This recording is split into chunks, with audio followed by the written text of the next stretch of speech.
What's up everyone, welcome back to Brian VRM. Today I'm going to be giving you my review of the film Hulk, directed by Ang Lee.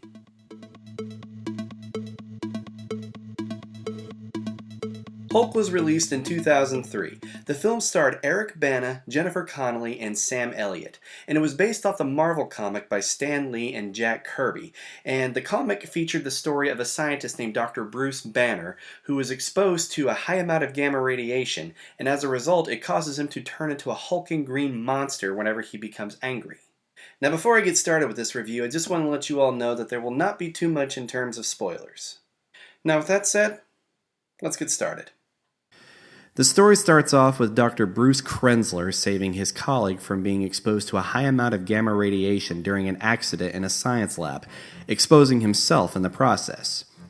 When he recovers, he is visited by an older man named David Banner, who reveals to be his father and also reveals to Bruce Krenzler that his true name is Bruce Banner. Bruce later learns that his father was once a government scientist who tested a serum he created on himself many years earlier despite his orders not to from his superiors.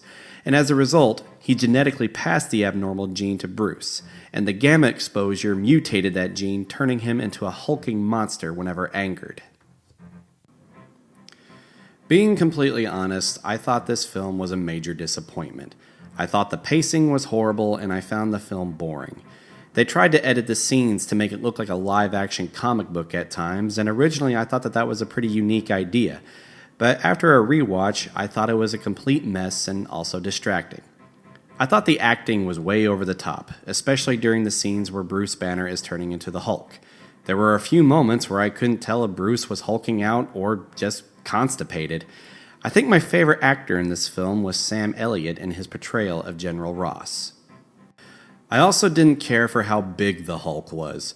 The original comics put him around 7 feet tall, and I know the MCU made him a little bigger than he is in the comics as well, and I can understand in this film why they wanted to go for that, being that he got bigger and stronger the more angrier he got, but I thought the film went a little overboard putting him in around 15 feet tall. Now, there were a couple of scenes where I thought the action was pretty cool, such as the Hulk fighting the military in the desert, but I didn't like the whole plot with Bruce Banner's father. I get that they were trying to tell their own story, but I just didn't care for it and I didn't think it worked. I give the film Hulk, directed by Ang Lee, an F. And there you have it, guys. Those are my thoughts on the film Hulk. Now, even though I didn't have a great opinion of this film, I will say that this film does serve some nostalgia for me, as this film actually did get me interested in both the story and the character of the Incredible Hulk himself.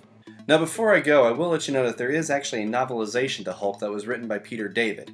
Now, even though I'm not a fan of the film, I am actually intrigued to read this book to see how it compares with the film, so be sure to stay updated. Whenever I finish this book, I'll be posting a review about it.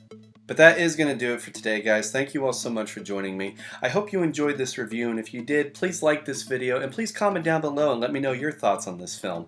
Also, if you're new to my channel, please consider subscribing to stay updated with more of my content, such as vlogs, reviews, and more. Also, guys, be sure to go check out my review for Sam Raimi's Spider-Man that I posted a few weeks back. I'll post a link to that video in the description below. Also, be sure to stay tuned for part 3 of my reviews of the non-MCU Marvel films. Within a few weeks, I'll be reviewing Daredevil starring Ben Affleck, and hopefully by then, I will have a better name for these series of Marvel film reviews. Thank you all again so very much, and have a great day.